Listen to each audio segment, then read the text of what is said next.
My day at the zoo. Today I visited the zoo with my family. It was so much fun.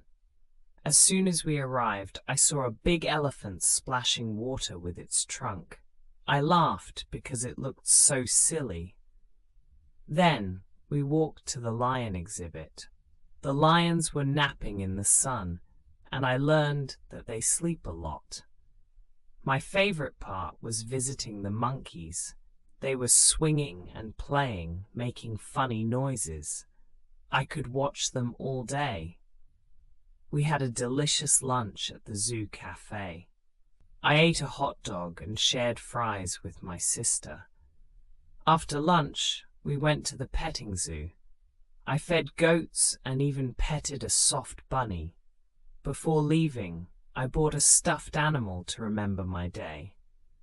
Visiting the zoo is always an adventure. I can't wait to go back and see all the animals again.